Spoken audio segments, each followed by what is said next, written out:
Selam, yeni dersimizdə yeni mövzumuzla xoş gördük. Xoş gördük deyirəm, hərsənd ki siz məni görmürsünüz, amma ekranı görürsünüz, bu vacibdir. Ekranı görürsünüz, səsimi eşidirsiniz. Demək, yeni mövzumuz nədir? Qatlı iki hissəli forma. Bax, bu qatlı sözünü əvvəldən bir açıqlıq gətirin bir daha. Hərsənd ki periodlar formasında bunu demişdim, izah eləmişdim. Yəni nəyə görə qatlı? Qatlı sözü bu mənim uydurduğum bir şey deyil. Öyrəşmisiniz mürəkkəb sözünü bilirəm. Mən də öyrəşmişəm. Ara sıra ağzımdan çıxır mürəkkəb deyirəm. Mürəkkəb, period, mürəkkəb iki hissəli forma. Bax, yəni bu dərs mürəkkəb üç hissəli forma və s. Mürəkkəb sözü yanlış tərcümə olunub. Orada mürəkkəb deyə bir şey yoxdur. Xarici mənbələrdə belə hətta orada mürəkkəbliyi göstərən bir söz ifadə olunmur. Orada large form gedir. Yəni geniş forma deyirlər. Geniş iki hissəli forma, geniş üç hissəli forma, genişləndirilmiş forma. Madəm ki elə dirəşmişik rus dilindən gələn sözə baxaq. O rus dilində sложный sözü var, çətin. Onu götürüblər, onu tərcümə ediblər. Halbuki sложный deyil, сложенный olmalıdır. Yəni qatlanmış, yığılmış, qatlamaq, toplamaq, birləşmə, bax, cəmlənmə. Bu mürəkkəb mənası vermir. Məsələn, bax, sложить, qatlamaq, yığmaq, toplamaq, cəmlənmə, birləşmə deməkdir. Сложность, çətinlik, mürəkkəblik var, düzdür. Amma cəmi iki dənə söz var demək olar ki, bu mürəkkəbliyi göstərir. Amma bax, bu əsas sложенный, bu qatlanmış, yığılmış deməkdir, bir araya toplanmış. Misal üçün, bax, masada bir neçə qatlanmış dəsmal var. Bax, bu qatlanmış, qat-qat, üst-üstə, paxlava kimi sizə demişdim. Formalaşmaq, qatlamaq, cəmlənmə, o mənada verilir. Fayl olaraq, bax, bunu faylı sizə verəcəm. O qaynaqlar, PDF-lər, haradanki notları indirirsiniz, ora yükləyəcəm, oradan yükləyərsiniz. Əgər YouTube-da görsəniz bu videonu, YouTube-un altında orada bir link olaraq yerləşdirəcəm. Linkə tıklayanda bu fayl sizə düşəcək. Cümlələrin içində vermişəm. Hətta bax, aşağıda rus dili ilə bərabər, rusca bilənləriniz varsa və tərcüməsi ilə bərabər. Uzun sözün qısası, yəni bu cəmlənmiş, birləşmiş, qatlanmış deməkdir. Mürəkkəbliklə bir əlaqəsi yoxdur. Yəni mürəkkəb heç nə yoxdur burada əslində. Niyə mürəkkəb olsun ki? İndi mövzunu sizə açanda, izah eləyəndə forma nədir? Onu izah eləyəndə orada hiss olunacaq. Biləcəksiniz ki, orada təbəqə, yəni sanki 2 qat, 3 qat bir yerə yığılmış formalar var. Ondan bəhs edir. Yəni bir neçə qatlı formadır. Bax belə deyim, bir neçə qatlı forma. Çox qatlı yaza bilərdim. Bu biraz, nə bilim, daha böyük forma əmələ gətirir sanki. Çox qatlı bu. Silsilə formalarda, suitalarda filan ya da sintetik operalara filan daha uyğun ola bilər. Hərsənd ki, onların adı var, yəni sintetik forma və yaxud müstəqim formadadır. Ən sonlara doğru onlardan da bəhs edərik, danışarıq.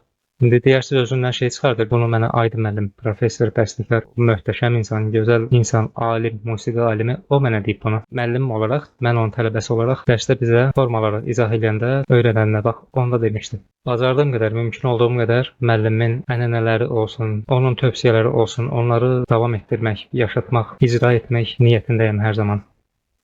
Mövzudan çox yayınmayım. Qatlı iki hissəli forma sizin köhnə adından bildiyiniz mürəkkəb iki hissəli formadır. Deməli, bu forma necə olur?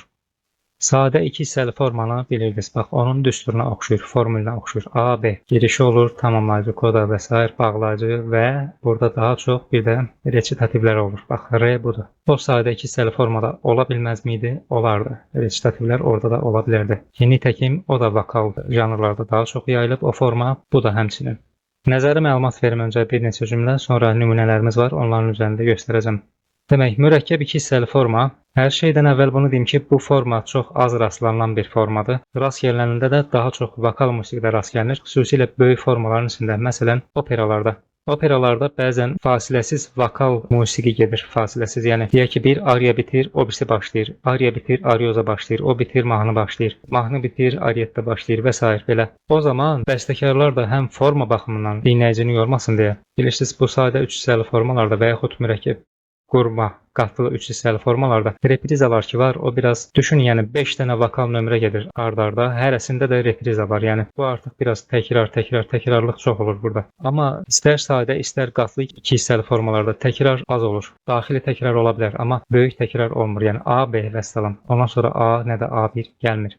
Həmin o fasiləsiz vokal musiqi ki gedir ard-arda. Bax, orada ariyanın biri olanda qatlı üç hissəli forma, davamında iki musiqi ola bilər olsun qatlı iki hissəli forma. Bir fərq olsun, yəni aradakı forma fərqi həmçinin dinləyiciləri darıxdırmır. Suitalarda da olur belə. Biz baxacağıq dərsin sonlarına doğru Griegin suitasından, Peer Gyntdən. Bu forma, yəni bunu demək istəyirəm, adətən biraz monotonluğu formalar arasında ard-arda 3 hissəli forma gedəndə o biraz artıq monotonluq yaradır, yeknəsəklik yaradır, sıxır adamı. Ona görə ara-sıra belə 2 hissəli formalara müraciət eləyirlər. Əslində vokal musiqisi üçün kuplet formasına daha yaxındır. Yəni bu vokal və rəqs musiqisinə uyğundur. İnstrumental musiqidə də rast gəlinir. Sadəcə 3 hissəli formalara nisbətən qatlı 2 hissəli forma biraz az rastlanır. Belə baxaq görək forma etibarilə necə olur. Ümumiyyətlə biz səhərdən danışırıq, elə olur, belə olur. Amma bəs bu qatlı 2 hissəli forma nədir? Özəlliyi nədir? Əsas xüsusiyyəti nədir?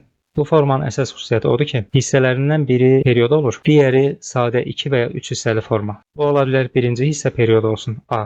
İkinci hissə sadə 2-3 hissəli olsun və yaxud tərsinə ola bilər. Birinci hissə sadə 2 hissəli, 3 hissəli olsun. İkinci hissə period olsun. Fərq eləmir. Hər iki halda da biz bu formaya nə deyirik? Qatlı 2 hissəli forma. Eyni zamanda hər bir hissə müstəqil mövzuya əsaslanır. Bunun öz mövzusu olur, buranın öz mövzusu olur. Yəni A-da bir mövzu olur, B-də də ayrı bir mövzu olur. Müxtəlif mövzulu olur. Müxtəlif mövzulunu başqa harda görmüşdük? Bu vaxta qədər sadə 3 hissəli formanın bir növü vardı. Tək mövzulu vardı, müxtəlif mövzulu vardı. Bu formanın az istifadə olunmasına başqa səbəb nə deyə bilərik? Tematik baxımdan qapalı olmaması. Qapalı nə demək? Bax, burada təsdiq hissə yoxdur. A təzədən gəlmir. A olur, B olur, elə burada da bitir. A təzədən təsdiq olunmur. Yəni burada bir qapalılıq yoxdur, sanki açıq qalır. Ona görə də açıq qaldığına görə, yəni şərti açıqlıq, təbii ki, forma bitir, tamamlanır, fikir bitir, yekunlaşır. Yəni yarımçıq burada bir şey qalmır. Repriza olmadığına görə, bax belə deyim, repriza olmadığına görə sanki açıq qalır. Ona görə də deyirəm, daha çox böyük formaların, böyük hissələrin, böyük əsərlərin bir parçası olaraq qalır. Baxmayaraq ki, qatlıdır, böyükdür, özü də böyük formadır.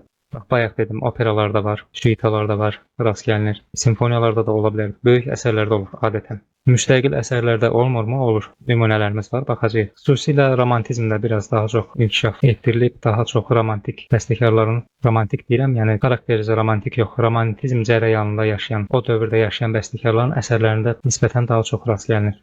Belə musiqi sanki nəticəsiz qalır. A, B, ondan sonra A-ya qayıtmır. Yəni necə deyim, hamı başa düşdün deyə, məsələn, bir insandır, öz evindən çıxır, gedir bir qohumun evinə və salam, orada qalır. Burada sanki bir yarımçılıq var, yarımçıq nəsə çatmır da, bu adam evinə qayıtmalıdır. Hamı gözləyir ki, bu evinə qayıdacaq. Bu baxımdan biraz buna yarımçıq baxmaq olar, amma belə də ola bilər ki, adam bir şəhərdən çıxır, gedir başqa şəhərə köçür və salam, yəni bu orada yaşayacaq artıq. Geri dönməyinin mənası yoxdur, bitib yəni. Bu proses bitib, köçüb. Həm natamamlıq hiss olur, həm də tamlıq hiss olur eyni zamanda.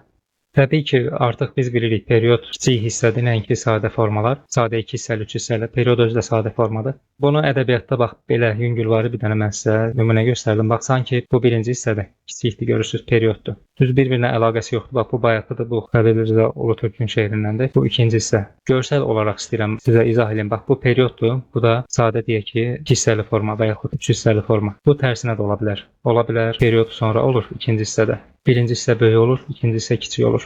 Başqa fərqlər nə olur? Tematik dedik, hərəsinin öz teması olur. Temp fərqliyi ola bilər, tonal fərqliyi ola bilər, harmonik fərqliyi ola bilər. Təbii ki, hətta böyük əsərlərdə olur, tembr fərqi olur və s. Fərqlərdən danışdım, fərqlər olur təbii ki, amma da uçurum aralarında uçurum olmur da, yəni o qədər də fərq olmur. Bir-birinə aidiyyəti olur. Mən sizə göstərdiyim kimi bu şeirdə bunlar dəxilsiz görsənir. Nəhayətində bu bir əsərin özü olduğuna görə əsərdir, vahid bir əsərdir. Çox da ki, 2 hissədən ibarətdir. Bax, necə deyim, ər, arvad, biri kişidir, biri qadın, amma ailədirlər. Bir ailənin fərqləridir, ailəni təşkil edirlər. İstər-istəməz bir-birinə oxşarlığı olur, uyumluluq olur. Bax, bu nə qədər fərq olsa da aralarda bağlayıcılar olur, reçitativlər olur. B-yə qulaq asanda A-dan elementlər görmək olar, motiv təkrarlığı ola bilər cüzi şəkildə. Biz ona leytmotiv deyəcəyik, təkrarlanan motivlər. Yəni o motivlər əsərdə bir bütünlük hissi yaradır. Müstəqim forma üçün daha çox xarakterikdir bu. Bu formalar arasında çox uzatmayayım, yəni bir bağlayıcılar olur, reçitativlər olur, leyt intonasiyalar ola bilər, leyt motivlər ola bilər. Ola bilsin bir dənə fraza olduğu kimi keçə bilər, olur belə şeylər. Ola bilər, yəni mümkündür. Bəs cümlə təkrar ola bilərmi? Yox, olmaz. Çünki cümlə artıq periodun çox önəmli bir parçasıdır. Onda təkrarlıq əmələ gəlir. İstər-istəməz burada fərqlilik əsas şərtdir. Oxşarlıq da lazımdır eyni zamanda. O da lazımdır. Həmçinin A 2 hissəli formalı olsa, B A-nı təkrarlasa, bu da doğru sayılmaz. Çünki artıq bu hissənin yarısı buradan təkrarlanmış olur. Ona görə yəni artıq çox böyük təkrar sayılır cümlə. Nə olar? Ən böyük fraza olar. Frazada olduğu kimi olmasa daha yaxşı olar. Əgər siz belə bir əsər yazmaq istəsəz, yəni belə şeylərə diqqət etmək lazımdır. Bu formada əsər yazsaz, çalışın ciddi, yəni nəzərə çarpan təkrarlıq əmələ gəlməsin. Xatırladıcı bir şeylər ola bilər. Əsərdə bütünlük yaratmaq niyyətini. Son olaraq sizə nəzərə məlumatı nə verə bilərəm? Təkrarlıqdan bəhs edək. Bax, təkrarlıq olur belə formalarda. AB olduğu kimi təkrar ola bilər. AB bitir, bir dənə də təkrar olur. Bu, yəni 4 hissəli formayı aparıb çıxartmır. Ümumiyyətlə 4 hissəli formada olmur. Bax, necə ki 2 hissəli, 3 hissəli formaları öyrənirik. AB, AB ilə adından göstərir. 4 hissəli nə ola bilərdi? CD belə olsaydı. Amma burada da olur belə. Bax, məsələn, dəstgahlar var, bizim formalar var və yaxud müstəqim formalar. Amma arada yenə bağlayıcılar, resitativlər, leyk oluşumlar olmalıdır mütləq şəkildə. Bu AB, AB bildiyimiz 2 hissəli formadır. Təkrarlıq belə ola bilər və yaxud AB, A1, B ola bilər. Amma unutmayın, bu yeni bir şey deyil, yeni mövzu deyil. Sadəcə AB-nin təkrarıdır. Cüzi bir adı dəyişiklik olub, sonra B təkrarlanır. Və yaxud AB, A, B1. Ən sonunda B təkrar olur. Belə halda nə olur? İkinci tema, bax bu ikinci tema birinci dəfə köməkçi tanalda olur. Amma ikinci dəfə öz tanalına qayıdır. Ona görə bax A, B1 deyirik. Burada isə tərsinə bax. A əsas tanalda yox, başqa bir tanalda ola bilər. Köməkçi tanal dediyimiz, yəni fərqli bir tanal. Qohum tanal ola bilər, paralel tanal ola bilər, hətta uzaq tanalda ola bilər. A başqa tanala keçir, belə deyim, fərqli tanala. Amma B-də artıq yenə öz tanalına qayıdır. Nəzərə bu qədər yetərlidir məncə. Nümunələrə baxaq istəyirsiniz. Çaykovskidən bir nümunə var. Qara Toxmaq qadın operasından Biz Səninlə Əyləşmişdik adlı bir romans. Bu iki hissəlidir bu romans. Birinci hissədən bir parça yazmışam, hamısını yazmadım. Və sonra ikinci hissədən bir parçaya biz ard-arda qulaq asarıq. Arada bir boşluq olacaq, kiçik boşluq. Sizə nəyi göstərmək istəyirəm? Buradakı tematizm fərqini, tem fərqini, xarakter fərqini, yəni 1 ilə 2 necə fərqlənir, onu göstərmək istəyirəm. Unutmasam bunu tapşırıq olaraq sizə verərəm. Ona görə formalarını deməyəcəm. Hansı hissə, hansı formadadır, onu indidən deməyim, siz taparsınız. Kanal da fərqlidir. Bax, buranın kanalı fərqlidir, buranın kanalı fərqlidir. Onu da deməyəcəm. Siz taparsınız. C diyez var. Bu bizi bir kanala götürür. 7-ci pərdə harmonik. Zaten diyezlərimizdən bəllidir. İndi inşallah ev tapşırığınız olsa yadınıza salarsınız. Bəzi ipuçları verdim. Bunu da deyim ki, bu birinci hissə daha böyükdür, nəinki ikinci hissə. Çox vaxt belə olur. Birinci hissələr böyük olur. Tempini gizlədə bilmirəm, çünki onsuz da yazılıb. İndi qulaq asanda da hiss edəcəksiniz. Xarakteri həmçinin.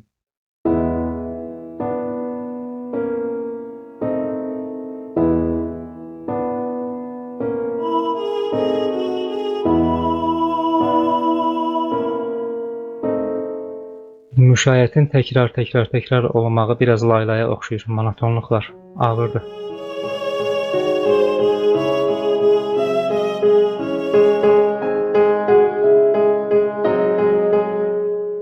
Burada isə hərəkətlik var, biraz rəqsidir, coşqu var, canlılıq hiss olunur, nəinki birinci hissə. Vokal bir dənə də nümunə var, ona da baxaq, sonra instrumentallara baxarıq. Grieg Pergünd, Salvegin mahnısı. Vokal partiyanı ayrıca yazmamışam, bax burada gedir. Sağ əldə yuxarıda vokal partiya gedir. Dinləyək.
Repriz. Yəni daxili reprizə.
Bax, giriş gördük və tamamlayıcı bölmə gördük. Quruluş gördük daha doğrusu.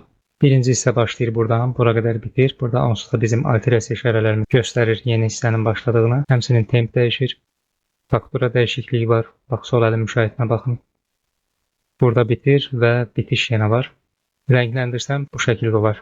Sarı girişdir və həmin giriş eyni zamanda tamamlayıcı quruluşu təşkil edir. Bu yaşıl hissə birinci, mavi hissə ikinci hissədir. Yaşıl hissə bu arada sadə 2 hissəli formadadır. Mavi hissə isə daha kiçikdir, perioddur. Kiçik olduğuna görə perioddur demirəm. Ola bilər kiçik olar, amma sadə 2 hissəli form olar, amma bu period həqiqətən perioddur. Burada reprizaları mən niyə silmədim bu dəfə? Çünki birincisi həm volta var. İkincisi də ki, yadınızdadır, demişdik ki, qatlı 2 hissəli formalarda təkrarlar mümkündür. AB, AB. Bax, bizim bu nümunəmizdə də AB 2 dəfə təkrar olur. Siz baxmayın buradakı cüzi dəyişikliyə. Sadəcə bir dənə mi verib, o da dominant səsdir ki, təkrara başlasın. Bax, burada da var mi onsuz da. Yəni xarici olaraq eyni təkrardır demək olar. Dəyişiklik yoxdur. Yəni AB, AB-də sadəcə əvvəldə giriş var, sonunda da giriş var. Yenə də istəyirsiniz yazaq. Bildiyimiz AB-dir, təkrar olur. Əvvəldə giriş var, sonunda da tamamlayıcı var. Bax, bu əsərin formulu belədir. Buraya yerləşdirdim. Belə, indi keçək instrumental nümunələrə. Bir neçə nümunədə instrumental əsərlərdən baxaq. Chopin, Nocturne. Chopinə burada qulaq asmayaq, xahiş edirəm, inciməyin. Çünki bu çox bərbad şəkildə ifa edir. Mən sizə görsəl olaraq göstərim. Bax, bu Nocturne nömrə 3. Özünüz YouTube-dan filan hardan istəyirsiniz, Spotify-dan filan dinləyin. Daha doğal olsun, yəni daha təbii olsun. Çünki orada xarakter də önəmlidir. Əsərin xarakterini də bilmək lazımdır. Hiss eləmək. Bu robotdur. Quru-quru çalır notları. 3-cü Nocturne, sol minorda.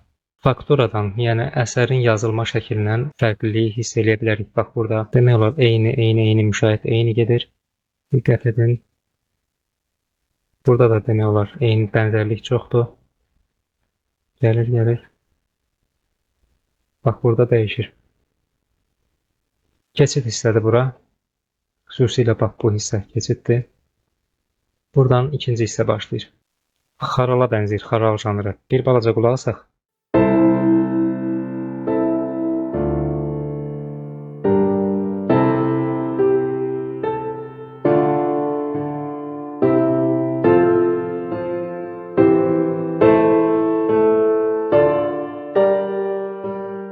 Buradakı xarakterindən hər nə qədər temp ikisində də aşağı olsa da bu biraz fərqlənir. Birinci hissədə isə daha çox lirizm hakimdir. Melanxolik əhval-ruhiyyə var. Bu əhval-ruhiyyəni indikilər mood olaraq ifadə edir. Mood, yox bir armud. Əhval-ruhiyyə deyək daha yaxşıdır. Hərçənd ki, əhval və ruhiyyə də təmiz Azərbaycan sözü deyil, alınmadı. Amma bu artıq bizimkiləşmiş sayılır. Nəinki mood ya da mod.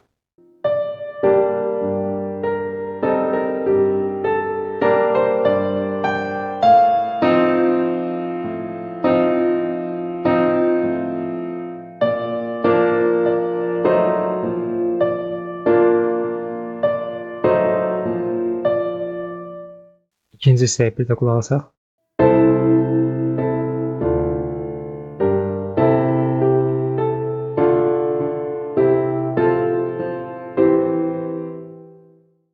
Bu əsəri də bölüb parçalamaq istəmirəm, hissələrə bölmək istəmirəm. Ev tapşırığı olaraq sizə verərəm, orada işləyərik. Zaten işləyəcəyik, orada işləyərik, indi yox. Çünki belə nümunələr tapmaq onsuz da çətindir. Qatlı 2 hissəli formaya nümunə tapmaq. Hazır bunları tapmışkən kitablardan.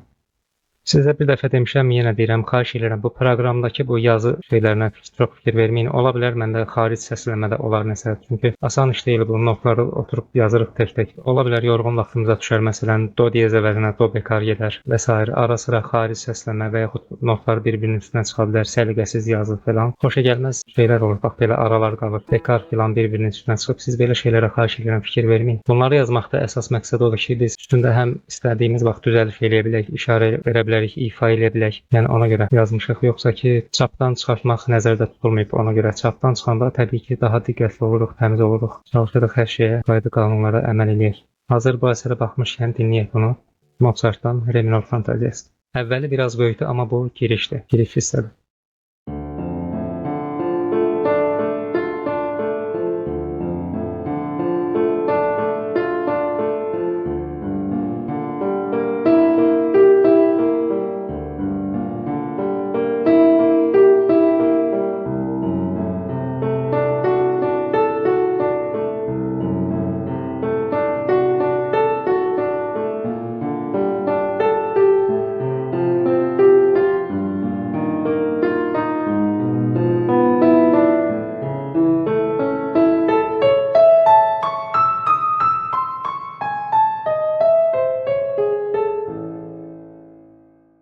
Giriş olduğunu hardan bilirik? Təbii ki, bunun öz forması var, amma hər girişin forması var. Ola bilər fraza quruluşunda olsun, ola bilsin motivlə giriş verilsin, cümlə ilə giriş verilə bilər, belə periodla verilə bilər. Giriş olduğunu necə bilirik? Yenə deyirəm, burada çox önəmli bir mesaj yoxdur, yəni sadəcə dalğa-dalğa gedir.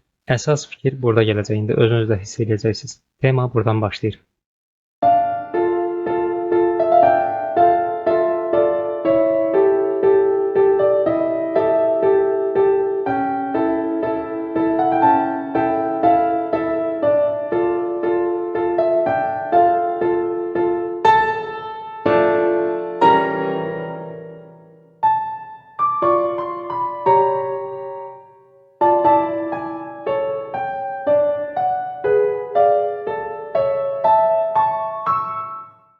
Bu qədər yetərlidir məncə, saxlayıram. Bizə lazım olan temanı gördük, xarakteri başa düşdük.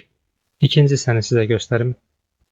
Bu arada yaxşı demirəm, deməyəcəm çünki bunu da ev tapşırığı olaraq vermək istəyirəm. İkinci hissə bax buradır. Reprizaları götürürəm. Burada volta var, bu qalsın. Birincini götürdüm.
Nəyə görə belə uzun dinlətdim sizə, onu deyim. Demişdik ki, qatlı iki hissəli formada hissələrdən biri period olur, düzdürmü? Bizim bu əsərdə periodluqdan çıxıb, nə baş verib, onu siz taparsınız. Ev tapşırığı olaraq sizə verəcəm. Təbii ki, sonra özüm izah edəcəm tək-tək nə baş verdiyini, amma istəyirəm birinci özünüz taparsınız. Ona görə buna biraz uzun qulaq asdıq ta bura qədər. Bax, bura nədir, nə deyil, buradan nə başlayır, bura qədər nə baş verdi. Xüsusilə bu ikinci hissə. Birinci hissəni demirəm, birinci hissə ayrı bir aləmdir. Girişini də təhlil edəcəyik. Perioddur, amma necə perioddur və s. Belə, iki hissəli formaları yekunlaşdıraq. İki mövzu olur. Əsasən klassik iki hissəli formada, qatlı iki hissəli formada hissələrdən biri period olur. O biri də sadə iki ya üç hissəli forma. Amma istisnaları var. Bax, bayaq gördük Mozartın fantaziyasında hissənin biri perioddan böyük ola bilər. Bu da mümkündür. Bəs ikisi də period olsa necə olur? Onda olur sadə iki hissəli forma. Onu keçmişdik. Reprizliyə toxunduq. Mövzunu bir dərsdə mən sizə izah edəcəm. Başqa dərsimiz olmayacaq bu mövzuda. Qatlı iki hissəli forma onsuz da çox rastlanan bir forma deyil. Az hallarda rast gəlirik və tapılması da asandır. Reprizası yoxdur. İki hissədən ibarət olur. Hissələr arasında xarakter fərqli olur, kanallar fərqli olur. Yəni baxanda görsənir. Onsuz da əksəriyyətində bax ortalarda biz nə gördük? Belə diyezlərlə bölünmə gördük. Elə bu tonal dəyişikliyini bu diyezlə görəndə bilirik ki, artıq əməlli başlı ikinci hissə başlayır. Xarakter dəyişimi olur. Bax, burada gördüyümüz kimi. Başqa nələr gördük? Baxdığımız nümunələrdə. Faktura dəyişikliyi olur ciddi şəkildə. Açıq şəkildə bu iki hissəli forma hissələri bir-birindən fərqlənir. Bu giriş də ayrıca bax, fakturası yazılış şəkli triollarla gedir. Buradan fərqlənir. Fərqləndirmək olur. Məncə bu qədər yetərlidir. İndi təbii ki, bu əsərləri demişəm. Ev tapşırığı olaraq sizə verəcəm. Özümüzdə bir yerdə. Yəni mən izah videosunu çəkəcəm. Orada yenə rastımıza nə çıxsa, nəsə görsək. Burada təbii ki, bağlayıcı hissələr var, tamamlayıcısı var, girişi var. Bu və digər nömrələrdə. Bağlayıcılarda taparıq, leit motivlər olsa onları da tapacağıq. Leit intonasyonlar filan nə olsa tək-tək bunları təhlil edərik. Bu qədər məlumat yetərincə bəsdir. İstər test imtahanı olsun, istər müsahibə imtahanı olsun. Dərslərdə verdiyim məlumatlar artıqlamasından bəsdir hətta. Bəs ev tapşırıqlarındakı dərslər nə üçündür? O, bildiyinizi daha da möhkəmləndirmək və əsasən də hətta yaxşı öyrənib öyrətmək istəyənlər üçün. Bax, onlar üçün artıq biraz, necə deyim, səviyyəni yüksəldəcək ev tapşırıqları. Amma imtahan üçün yenə deyirəm, bunlar sizə kifayət artıqlamasını. Belə, yeni dərsimizdə görüşərik. Yeni dərsimiz qatlı 3 hissəli formalar olacaq. Bax, həmin forma çox rast gəlinir, çox da növü var. O formanı mən bir neçə dərsə bölürəm. Bir neçə dərsdə 3-4 dərs təxminən planlaşdırmışam. İnşallah onu çox daha diqqətlə dinləyərsiniz, mənimsəyərsiniz. Onda bu qatlı 2 hissəli forma sizə biraz da aydın olacaq. Gələn dərslərdə görüşərik. Sağ olun.